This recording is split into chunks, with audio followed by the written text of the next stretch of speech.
जब भी मेरी शादी होती तो शादी की रात ही पापा मेरे पति को 25 लाख रुपए देकर कहते कि मेरी बेटी को डिवोर्स दे दो। ऐसे ही मैं अब तक कई डिवोर्स ले चुकी थी। पापा हमेशा ज़बरदस्ती शादी करवाकर डिवोर्स दिलवाते और वजह कुछ भी नहीं बताते थे, और मम्मी उसी रात दूध में कुछ मिलाकर दे जाती थी। आँख खुलती तो हर कोई मुझे अजीब सी नज़रों से देखता। इस बार मैंने सोच लिया कि दूध पीने का नाटक करूंगी। यूं जैसे ही सोने का बहाना किया तो पैरों तले से ज़मीन निकल गई। मेरा पति मेरे सामने बैठा मुझे बड़े गौर से देख रहा था, जबकि मैं शादी की स्टेज पर दुल्हन बनी बैठी थी। मैं इंतज़ार कर रही थी कि विपिन कुछ तो कहेगा, मगर उसे यूं बैठे बैठे जब बड़ी देर हो गई तो मैंने अपनी पलकें उठाकर देखा तो उसे मायूस पाया था। आखिरकार मैं बोल पड़ी थी, क्या बात है विपिन, आप मुझे इस तरह से क्यों देख रहे हैं? विपिन की नज़रें अभी भी मेरे चेहरे पर जमी हुई थी। वह कहने लगा कि तुम बहुत खूबसूरत हो। 2 महीना पहले हमारी मंगनी हुई थी। सुमन, तुमसे पहले भी मम्मी मेरे लिए कई लड़कियों के रिश्ते ला चुकी थी, मगर मुझे कोई लड़की पसंद ही नहीं आती थी। जब तुम्हारी फ़ोटो देखा तो कुछ लम्हे के लिए मैं पिघल गया था। मुझे तो समझ नहीं आया कि कोई इतना खूबसूरत कैसे हो सकता है। विपिन मेरी तारीफ करने लगा तो मेरी जान में जान आई थी। मैं मुस्कुराते हुए चेहरे के साथ उसकी बातें सुनने लगी थी। वह बोलता जा रहा था, सुमन, मैंने मम्मी से कहा कि मुझे ये लड़की दिलो जान से कबूल है। मम्मी ने भी भगवान का धन्यवाद किया था कि चलो अब मेरा घर बस जाएगा। मैं उनका इकलौता बेटा हूँ, इसलिए उनको मेरी शादी की बहुत जल्दी थी। मैंने भी कहा कि चट मंगनी और पट ब्याह करा दे। मैं ज़्यादा इंतज़ार नहीं कर सकता था। मम्मी ने मेरा कहा मान लिया, और अब देखो ना, 2 महीने के बाद तुम मेरी हो चुकी हो। मगर ये 2 महीना यूं ही नहीं कट गए थे। मैंने एक लम्हा गिन गिन के गुजारा था। जब तुमसे फ़ोन पर बात करता था तो जी चाहता था कि तुम्हें अपने रूबरू ले आऊं। सुमन, आज मेरे दिल की सारे अरमान पूरे हो चुके हैं, मगर अफसोस तो इस बात का है कि मैं तुम्हें पाने की खुशी भी ढंग से नहीं मना सका, और जुदाई का भी वक्त आ गया। विपिन की आखिरी बात सुनकर मैं चौंक गई थी। मैं बोली, विपिन, आप ये क्या कह रहे हैं? भगवान ना करे कि हम कभी जुदा हों। विपिन ने मुझे अफसोस से देखा और कहा, मैं जब से कमरे में आया था इसी बात पर गौर कर रहा था कि तुम ज़्यादा अहम हो या 25 लाख ज़्यादा अहम है। मगर दिमाग कहता है कि 25 लाख कोई कम पैसा नहीं है। अगर मैं सारी ज़िंदगी भी कमाता रहूँगा तो भी 25 लाख रुपए जमा नहीं कर पाऊँगा। मैं हैरत से बोली, कौन से 25 लाख रुपए और कहाँ से आएगा? विपिन बोला, तुम्हारे पापा ने विदाई के वक्त मुझे ऑफ़र किया था कि जिस तरह तुम मेरी बेटी को ले जा रहे हो, अगर इसी तरह उसे डिवोर्स देकर मेरे घर वापस छोड़ जाओगे, जो तुम्हें पूरे 25 लाख रुपए दूंगा। मुझे विपिन की बात सुनकर बहुत गुस्सा आ गया था। मैं बोली, आपका दिमाग तो ठीक है ना? मेरे पापा मेरी शादी के लिए किस कदर परेशान थे यह आप नहीं जानते। उन्होंने बड़ी छानबीन करके मेरा रिश्ता तय किया था, क्योंकि वह कहते थे कि सुमन, यह शादी उम्र भर का बंधन होता है, इसलिए मैं बहुत सोच समझकर ही तुम्हारी शादी करूँगा। अब ऐसा कैसे हो सकता है कि मेरे पापा मेरी डिवोर्स दिलाना चाहते हैं? आप ज़रूर मेरे साथ मजाक कर रहे हैं, मगर मैं आपको साफ साफ बता दूं कि मुझे ऐसे मजाक बिल्कुल पसंद नहीं है। ये बात सच है कि मैं आपको बहुत चाहती हूँ, मगर इस मजाक की वजह से अगर मैं आपसे रूठ गई तो मानूंगी नहीं। विपिन बोला, प्यारी सुमन, मुझे माफ़ कर देना, मगर मैं बहुत मजबूर हो चुका हूँ, इसलिए मैं अपने पूरे होश हवास में तुम्हें डिवोर्स देता हूँ। जबकि मैं रोने लगी थी। मैंने तो कभी सपने में भी नहीं सोचा था कि मेरे साथ ऐसा भी हो सकता है। शादी की स्टेज पर ही मुझे डिवोर्स मिल जाएगी। मेरी आंखों से आंसू बहने लगे। विपिन बोला, बस बस, अभी रोने का वक्त नहीं है यार। मुझे डर है कि ज़रा सी देर पर तुम्हारे पापा अपना फैसला ना बदल दें। ये ना हो कि मेरे 25 लाख में से कटौती हो जाए। चलो जल्दी उठो, मैं तुम्हारे घर पर छोड़कर आता हूँ। मुझे हिला भी नहीं जा रहा था, मगर विपिन ने मेरा हाथ पकड़ लिया और मुझे घसीटते हुए अपने साथ बाहर ले आया। गाड़ी में बैठाकर मेरे घर के दरवाजे तक ले आया। उसने बेल बजाई तो दरवाज़ा पापा ने खोला था। विपिन पापा की तरफ देखकर बोला, यह लो अंकल आपकी अमानत। अब मुझे रुपए दे दो ताकि मैं चला जाऊं। मेरी आंखों के सामने मेरे पापा विपिन को नोटों से भरा हुआ बैग थमा दिया था। विपिन वापस चला गया था और पापा ने मेरा हाथ थाम के मुझे घर में ले लिया। उन्होंने मेरा माथा चूमा और मुझे सोफे पर बैठाकर बोले, भगवान का लाख लाख धन्यवाद है कि उसने तुम्हारी जिंदगी बर्बाद होने से बचा ली। मैं फूट फूट कर रोने लगी थी। मैंने बोला, पापा आप मुझे बताएं कि आपने मेरे साथ ऐसा क्यों किया? आपने मुझे अकेला क्यों कर दिया? मैंने तो सुना था कि बाप अपनी बेटियों के घर बसाने की खातिर बहुत कुछ कर जाते हैं, मगर आपने तो पैसों का लालच देकर मेरे पति से डिवोर्स करा दिया। मैं अब डिवोर्स का धब्बा माथे पर सजा कर कैसे रहूंगी? रोते रोते मेरी हिचकी आ गई थी। इतनी देर में मेरी माँ मेरे लिए दूध में हल्दी मिलाकर ले आई। वो कहने लगी, मेरी बेटी दूध पी लो। मैं चीख पड़ी थी, मम्मी मेरा घर उजड़ गया है। मैं शादी की पहली रात ही डिवोर्स लेकर घर वापस आ चुकी हूँ। इस सब के पीछे कोई और नहीं, मेरा सगा बाप है। ऐसे में आप मुझे दिलासा देने की बजाय, अपने पति के कॉलर पकड़ने की बजाय मेरे लिए हल्दी वाला दूध लेकर आई हैं। आप मुझे बताएं यहाँ पर क्या हो रहा है और कोई मजाक हो रहा है क्या? मम्मी ने मेरे दोनों हाथ थाम लिए। तभी पापा बोले, सुमन जब तुम्हारा विवाह विपिन के साथ हुआ था तो उसके एक रिश्तेदार ने मेरे कान में आकर मुझे बताया था कि विपिन अच्छा लड़का नहीं है, तुमसे पहले भी कई लड़कियों से शादी कर चुका है। ये सब सुनकर मैं परेशान हो गया था, मगर मैंने सोचा कि शायद यह झूठी खबर हो, इसलिए मैंने अपने दोस्तों से पता लगाया तो मुझे मालूम हुआ कि सच में विपिन अच्छा लड़का नहीं है। वह तुम्हारी जिंदगी बर्बाद कर देता। तुम मेरी इकलौती बेटी हो, बताओ मैं तुम्हारी जिंदगी बर्बाद होते हुए कैसे देख सकता था? मैं गुस्से में बोली, पापा पहले आपके दोस्त कहाँ मरे हुए थे? पहले आपने इस बात की तलाशी क्यों नहीं कराई थी? मंगनी टूट जाती तो भी मुझे इतना दुख ना होता। मैं तो शादी की रात डिवोर्स लेकर आई हूँ। अपनी सहेलियों को क्या शक्ल दिखाऊंगी? लोग तो मेरा मजाक उड़ाएंगे ना। पापा बोले, लोगों के खातिर मैं तुम्हारी ज़िंदगी खराब होने देता क्या? यह इम्पॉसिबल है। हमारा शोर सुनकर जो मेहमान हमारे घर आए थे वह हॉल में आ गए थे।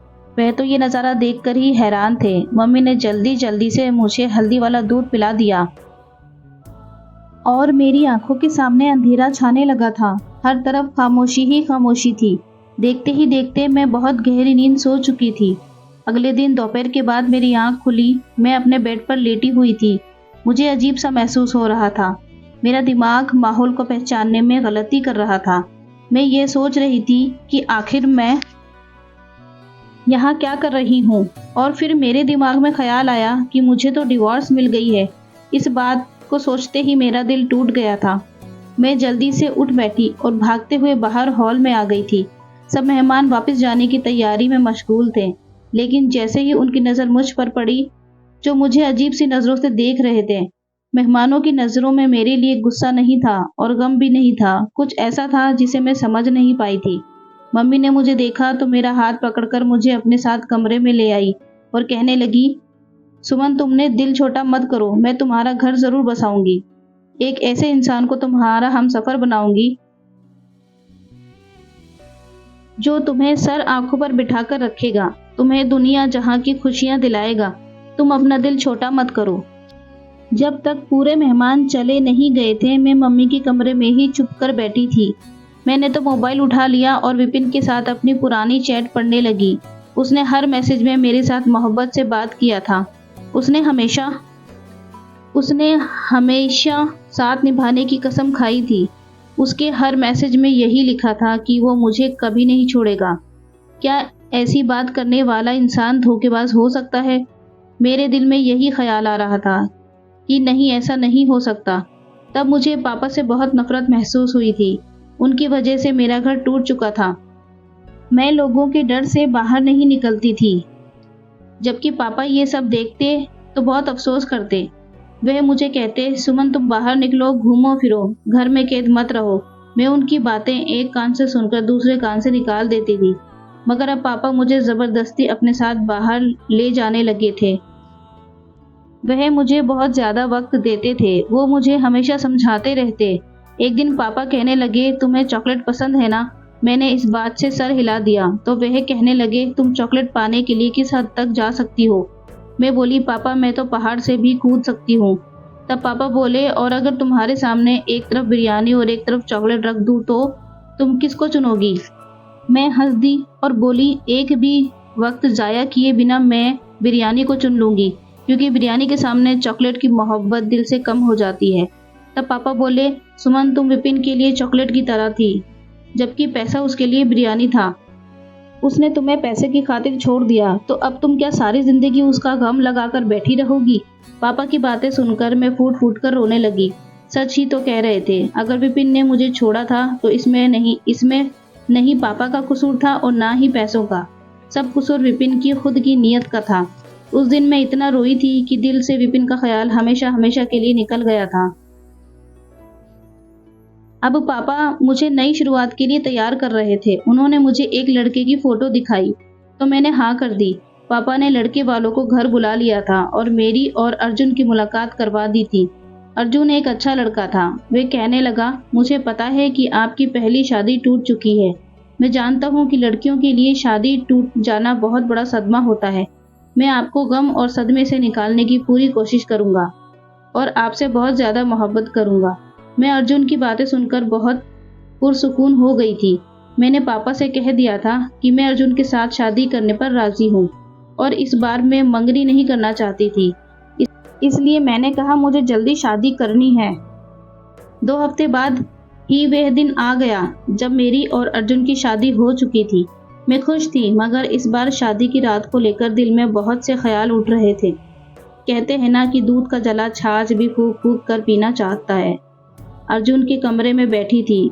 वह बहुत खुश था। मेरे पास आया, मेरा घूंघट उठाया और मेरे हाथ में सोने की अंगूठी देकर बोला, सुमन मैं तुम्हें उम्र भर खुश रखने की कोशिश करूंगा।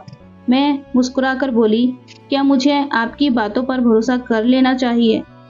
अर्जुन मेरी बातों पर हाँ में सर हिला दिया और बोला, जान की बाजी लगा दूंगा, मगर आपकी बात पूरी करने की कोशिश करूंगा। तभी अर्जुन के मोबाइल की घंटी बजी थी। उसके चेहरे की मुस्कुराहट खत्म हो गई थी। वो कहने लगा, आप ये क्या कह रहे हैं? मैं आपकी बात समझ नहीं पा रहा। फोन करने वाला इंसान बताया तो अर्जुन बोला, मैं आपकी बात पर कैसे भरोसा करूं? फोन की दूसरी तरफ बैठे आदमी ने न जाने उससे क्या कहा कि अर्जुन के चेहरे पर मुस्कुराहट आ गई थी। इसलिए फोन बंद कर दिया और मेरा हाथ पकड़कर बोला, सुमन मैं तुम्हें डिवोर्स देता हूँ। ये शब्द में दिल पर हथौड़े मारने की तरह लगे थे। मैं गुस्से से बोली कि तुम क्या बकवास कर रहे हो? सुमन मैंने 2 साल से एक प्राइवेट कंपनी में जॉब स्टार्ट की थी। मैं बहुत बुरे हालात से गुजर रहा था। उस कंपनी वालों ने मेरा सैलरी भी कम कर दिया। उस दिन के बाद मेरे पास कोई चीज़ नहीं बची थी। जिस दिन मैं तुमसे मिलने घर आया था तब तुम्हारे पापा कहने लगे कि मुझे बताओ अर्जुन, तुम्हारी ज़िंदगी की सबसे बड़ी ख्वाहिश क्या है? मैंने बोला था, अगर मुझे 20 लाख रुपए मिल जाएं तो मैं अपना बिजनेस शुरू करना चाहूँगा। अभी तुम्हारे पापा का फ़ोन आया था। वह मुझे 25 लाख रुपए देने के लिए राज़ी हैं, पर बदले में उन्हें मुझसे तुम्हारे लिए डिवोर्स चाहिए। मैं तुम्हें अभी डिवोर्स नहीं देता, मगर एक तरफ तुम थी और दूसरी तरफ मेरा एक बहुत बड़ा सपना। आओ चलो, मैं तुम्हें तुम्हारे घर छोड़ आता हूँ, क्योंकि अब हम दोनों एक दूसरे के लिए गैर बन चुके हैं। मेरा सर चकराने लगा था। मैं गुस्से से बोली, मुझे तुम्हारे साथ नहीं जाना, मैं खुद चली जाऊंगी। अर्जुन ने कहा, मेरी मजबूरी है कि तुम्हारे पापा ने मुझसे कहा है कि अगर तुम मेरी बेटी को छोड़ने आए तभी तुम्हें पैसे दूंगा। इसलिए अगर मुझे तुम्हारे साथ जबरदस्ती भी करना पड़े तो मैं उससे भी पीछे नहीं हटूंगा। मैंने सर हिला दिया। मैं कुछ कहे बिना उसके साथ चल पड़ी। जो मर्द मुझे पैसों की खातिर डिवोर्स दे सकता है, फिर वह कुछ और भी कर सकता है। घर के दरवाजे पर पापा बैठे थे। वो मुझे देखकर बोले, आ गए मेरा बेटा। वह ऐसे अंदाज में पूछ रहे थे जैसे मैं किसी टूर से वापस आई हूँ। मैं कुछ नहीं बोली। पापा बाहर निकल कर आए और अर्जुन से बातचीत करने लगे, जबकि मेरी मम्मी मेरे लिए हल्दी वाला दूध लाई थी। मैं चीखने लगी थी। मैं बोली, मम्मी आप फिर से मेरे लिए दूध ले आई? तभी मुझे पीछे से पापा की आवाज़ सुनाई दी। कहने लगे, मैंने तुम्हें बचाने के लिए ये सब किया है। अर्जुन एक अच्छा लड़का नहीं है, वह तुम्हें खुश नहीं रख पाता। मैं गुस्से से बोली, पापा मुझे हैरत होती है कि आपने करोड़ों का बिजनेस अकेले कैसे संभाला हुआ है, जबकि आपको तो फैसला करना नहीं आता है। आपको आपको तो इतना भी नहीं पता है कि सामने वाला इंसान अच्छा है या नहीं। आपके पास तो लोगों की परख नहीं है। आप एक फेल इंसान हैं। मेरी बात से मम्मी डरने लगी। वह बोली, बेटा दूध पी लो, तुम्हें सुकून मिल जाएगा। मैंने ना में सर हिला दिया। मम्मी जबरदस्ती मुझे दूध पिलाई और पीते ही मुझे सुकून मिल गया था और मुझे नींद आ गई थी। अगली सुबह जब मेरी आंख खुली और मैं बाहर आई तो मेरे घर के नौकर मुझे बड़ी हैरत से देख रहे थे। मुझे समझ नहीं आ रहा था कि ये सब क्या हो रहा है। अब मैंने खुद को कमरे में बंद कर लिया था। मैं किसी से भी नहीं मिलती जुलती थी। पापा मेरे पास आए और कहने लगे, कितने दिनों से मैं तुम्हारा इंतजार कर रहा हूँ कि तुम बाहर आओगी और साथ में नाश्ता करोगी, पर तुम तो हमसे दूर होने लगी हो। मैं बोली, पापा आप मुझे बता दें कि आपने मेरे साथ इतना बुरा क्यों किया, आपने मेरी डिवोर्स क्यों कराई।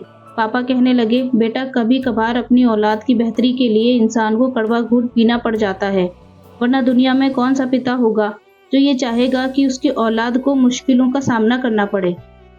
मेरा बस चले तो तुम्हारे पैर भी अपनी हथेली पर रखूं, मगर ये दुनिया है बेटा, औलाद और माल इंसान को आजमाने के लिए ही उतारे गए हैं।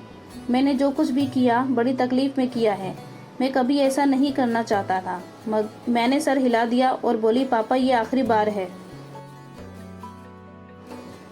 मैं अब आपको मेरी शादी के साथ खेलने की इजाज़त नहीं दूंगी। पापा बोले, हाँ बिल्कुल वैसा ही होगा जैसा तुम चाहोगी। उस दिन के बाद मैं पापा के साथ बैठने लगी थी, मगर दिल में बहुत से सवाल थे कि वह मुझे डिवोर्स क्यों दिलवा देते हैं। क्या मेरे दोनों पति बुरे थे, और अगर बुरे थे तो पापा को पहले ही क्यों नहीं पता होता था। शादी के पहले ही क्यों नहीं पता होता था। शादी की रात ही पता क्यों चलता था कि तुम्हारी बेटी का पति अच्छा नहीं है और उसे डिवोर्स दिलवा दो। चलो ये भी मान लिया कि पापा को पता चल जाता था, लेकिन 25 लाख पैसा देकर ही मुझे डिवोर्स क्यों दिलवाते थे। अभी मैं यही सवाल के जवाब ढूंढ नहीं पाई थी कि पापा ने मुझसे कहा कि वह मेरी शादी दोबारा करवा देंगे और अब वह मेरी तीसरी शादी करना चाहते हैं। मैं पापा की बात सुनकर गुस्से से बाहर आ गई थी। अब बस बहुत हुआ, मैं आपको अपनी ज़िंदगी के साथ खिलवाड़ करने की इजाज़त नहीं दूंगी। पापा बोले, बेटा अब की बार मैंने तुम्हारे लिए बहुत अच्छा रिश्ता ढूंढा है। मैं बोली, अगर मेरे लिए लड़का आसमान से भी उतर कर आ जाए तो भी मैं तीसरी बार शादी नहीं करूंगी। पापा ने मेरे सामने हाथ जोड़ दिए और फूट फूट कर रोने लगे थे। वह बोले, मैं जब जब तुम्हें उदास देखता हूँ मेरा दिल चीखों से बढ़ जाता है। मेरी बेटी मुझे माफ़ कर दो। मैं अगर तुम्हें ऐसे ही उदास देखता रहा तो अपनी जान अपने हाथों से ले लूँगा। मैं पापा की बात सुनकर घबरा गई थी। क्या वह इस हद तक भी जा सकते थे। मैं बोली, पापा आप मुझे मजबूर ना करें। पापा की आंसू रुक नहीं रहे थे, इसलिए मैंने उनकी बात मान ली। मैं तीसरी शादी के लिए भी तैयार हो चुकी थी, मगर इस बार ना तो मुझे खुशी थी और ना ही कोई ख्वाहिश, बस एक मजबूरी थी जो मुझे निभानी पड़ रही थी। मेरी तीसरी शादी की रात भी मेरी दूसरी दोनों शादियों की तरह ही गुजरी थी। मेरे तीसरे पति ने भी मेरे पापा के कहने में आकर मुझे तलाक दे दिया। मैं गुस्से से पागल हो गई थी। मुझे समझ नहीं आता था कि ये क्या करूं और क्या ना करूं। दिल चाहता था कि पूरी दुनिया को आग लगा दूं और शुरुआत अपने पापा के घर से करूं। मेरा तीसरा पति भी मुझे मेरे मम्मी पापा के घर छोड़कर चला गया था और अब मुझे अपने मम्मी पापा से नफरत हो गई थी। अगर पापा यह सब कर रहे थे तो मम्मी क्यों नहीं रोकती थी। वे तो मेरे लिए हल्दी वाला दूध लेकर हाजिर हो जाती थी। अभी 1 महीना ही गुजरा था कि पापा को फिर से मेरी शादी की फिक्र हो गई। वे कहने लगे, मेरी प्यारी बेटी, मैं तुम्हारा घर बसाना चाहता हूँ। मैं गुस्से से बोली, मैं आपके मुंह से दोबारा ये शब्द नहीं सुनना चाहती। तो वो कहने लगे, ठीक है, अगर मेरी बेटी का घर नहीं बस सकता तो मेरा घर भी क्यों बसे। मैं तुम्हारी माँ को डिवोर्स देकर खुद को तकलीफ दूंगा। मैं बड़ी हैरत से देख रही थी। क्या यह उनकी मोहब्बत थी मेरे लिए, या फिर वह मुझे ब्लैकमेल कर रहे थे। मगर क्यों, ये सवाल मेरे दिमाग में गूंज रहा था। इसका जवाब तो मुझे चाहिए ही चाहिए था। इसलिए मैं बोली कि शादी करने को तैयार हूँ। पापा ने मेरे लिए रिश्ता तो पहले से ही ढूंढ रखा था, बस मेरी तरफ से इजाज़त मिलने की देर थी। मेरी शादी करा दी गई। मैं लड़के का बस फोटो देखी थी। पापा कह रहे थे कि शादी से पहले एक बार मिल लो, मगर मैंने मना कर दिया क्योंकि मैं जानती थी कि मेरा पति शादी की रात डिवोर्स तो देगा ही। कुछ दिन बाद मेरी शादी हो गई। मैं अपने चौथे पति की स्टेज पर बैठी थी। सुरेश मेरे पास आया और कहने लगा कि सुमन, मैं ये नहीं पूछूंगा कि तुम्हारी 3 डिवोर्स क्यों हुई है। मैंने तुम्हें दिलो जान से कबूल कर लिया है। मैं मुस्कुराकर बोली, तुम फिक्र मत करो, तुम्हें थोड़ी देर में पता चल जाएगा कि मुझे 3 बार डिवोर्स क्यों हुई थी। वह मुझे हैरत से देखा और फिर हमारे कमरे के दरवाजे पर दस्तक हुई। सुरेश ने उठकर दरवाजा खोला। वह बाहर निकल गया, जबकि मैं धड़कते दिल पर काबू पाकर उसका इंतजार कर रही थी कि न जाने क्या होगा। तभी सुरेश कमरे में आया और कहने लगा, सुमन, तुम्हारे पापा आदमी को भेजे हैं। वे कह रहे हैं कि अगर मैं तुम्हें तलाक दे दूं तो वो मुझे 25 लाख रुपए देंगे, मगर मैं अपनी पत्नी को पैसों की लालच में डिवोर्स नहीं दे सकता। मैं बड़ी हैरानी से अपने पति को देख रही थी। क्या मर्द ऐसे भी होते हैं जो अपने बात पर जमे रहें, जिनको पैसों की लालच ना हो? मैंने सुरेश को आजमाने के लिए बोला, सुरेश, मेरी पहले भी डिवोर्स इसी वजह से हुई है। मेरे पति मुझे पैसों के खातिर छोड़ देते हैं। आप क्यों इतनी अच्छी डील अपने हाथ से गंवा रहे हैं? वह मुस्कुराकर बोले, जिंदगी में पैसा ही सब कुछ नहीं होता। पैसा तो हाथों की मैल होता है। मेरी अगली जिंदगी मेरी पत्नी है, न कि पैसा। मुझे लगा था कि मेरा दिल खुशी से फट जाएगा। मैं बोली, सुरेश, एक बात कहूँ? उसने हाँ में सर हिला दिया। तो मैं बोली, मैं इस चीज़ से बेखबर हूँ कि मेरे पापा ने मेरे साथ यह सब क्यों किया। मैं अब हकीकत मालूम करना चाहती हूँ, इसलिए आप मेरे साथ चलें और यह बताएं कि आप मुझे डिवोर्स दे चुके हैं। फिर सब कुछ पता चल जाएगा। सुरेश मेरी बात मान लिया। हम दोनों मम्मी पापा के घर चले गए। पापा सुरेश से बात करने लगे, जबकि मैं घर आकर रोने लगी थी। मम्मी ने मुझे हल्दी वाला दूध लाकर दिया। मैंने उनसे छुपाकर दूध गिरा दिया और सोने का नाटक करने लगी थी। तभी 10 मिनट ही गुजरे थे कि हमारे घर में बहुत से लोग आने लगे। पहले तो एक नर्स आई थी। उसने मेरा चेकअप किया तो कहने लगी, इसको फिर से पागलपन का दौरा पड़ा है। यह लड़की अपने मर्द को अपने आसपास बर्दाश्त नहीं कर सकती, तो आप इसकी शादी कराते ही क्यों हो? यह अपने आप को नुकसान पहुंचा देगी, तब आपको सुकून हो जाएगा। फिर एक वकील आया। पापा ने वकील से सारी बात बता दी। फिर सुरेश को भी वहीं पर बुलाया गया था। वह कहने लगा, वकील साहब, मैं जैसे ही कमरे में पहुंचा, मेरी पत्नी ने मुझ पर हमला कर दिया था और मुझे मारने पीटने लगी। फिर बोली कि डिवोर्स दे दो, नहीं तो अपनी जान दे दूंगी। इसलिए मैंने उसे डिवोर्स दे दिया। ऐसा मुझे सुमन के पापा ने कहने को कहा था, मगर मैंने ऐसा नहीं किया। मेरी पत्नी बिल्कुल ठीक ठाक है। मैं भी उठकर बैठ गई और वकील साहब से कहा कि ये सब मेरे खिलाफ साजिश है और मुझे जबरदस्ती डिवोर्स दिलवाई है। वकील ने सर हिला दिया और बोला, मिस सुमन, आपके सगे पापा ने मरने से पहले अपनी सारी जायदाद आपके नाम लिख दी थी, मगर उनके लेटर में यह था कि जब तक आपका घर बस नहीं जाता तब तक ये जायदाद आपके नाम से नहीं हो सकती। शायद इसलिए आपके सौतेले बाप ने बार बार डिवोर्स दिलवाकर मुझे बुला लेता था और ये कहता था कि मेरी बेटी घर बसाने के काबिल नहीं है, इसका दिमागी हालत ठीक नहीं है। और फिर ऐसा ही बयान आपके पति भी दे जाते थे। मैं हक्का बक्का रह गई। क्या सच में ये इंसान मेरा बाप नहीं है? जिसको मैंने सारी जिंदगी अपने सगे बाप की तरह चाहा था, वो मेरा सगा बाप था ही नहीं। तो क्या हुआ? आप तो मेरी सगी माँ ही थी ना, फिर आपने मेरे साथ ऐसा क्यों किया? वकील बोला, मैं बताता हूँ। तुम्हारी मम्मी ने तुम्हारे पापा के रहते हुए इस आदमी के साथ मोहब्बत कर ली थी और फिर उसके साथ घर से भागकर तुम्हारे पापा से डिवोर्स ले ली थी। तुम्हारे पापा ने एक शर्त पे डिवोर्स दी थी। उन्होंने एक वसीयतनामा लिखा था। तुम्हारी मम्मी की आंखों से शायद अब तक इस इंसान की मोहब्बत की पट्टी नहीं उतरी है, जो तुम्हारे साथ यह सब करने से भी बाज नहीं आई। मैं फूट फूट कर रोने लगी थी। आज मैं भरी दुनिया में अकेली रह गई थी। सुरेश ने ही मुझे सहारा दिया था। मैंने अपने मम्मी पापा के खिलाफ धोखाधड़ी का केस दर्ज करवा दिया। उनको पुलिस पकड़कर ले गई थी। जिन लोगों ने मुझ पर ही रहम नहीं किया, भला मैं उन पर रहम कैसे कर सकती थी? और फिर जब तक उन लोगों को सजा नहीं मिल जाती थी, उनकी आदत बदलने वाली नहीं थी। सारी जायदाद मेरी हो चुकी थी। मैं और सुरेश ही हर चीज का ख्याल रख रहे थे। सच यह है कि लालच बहुत बुरी चीज़ है। यह अपने सगे लोगों का भी खून सफ़ेद कर देती है। इतना समय देने के लिए धन्यवाद। उम्मीद है ये कहानी आपको पसंद आई होगी। कहानी पसंद आई हो तो वीडियो को लाइक करें, चैनल को सब्सक्राइब करना ना भूलें। Thanks for watching.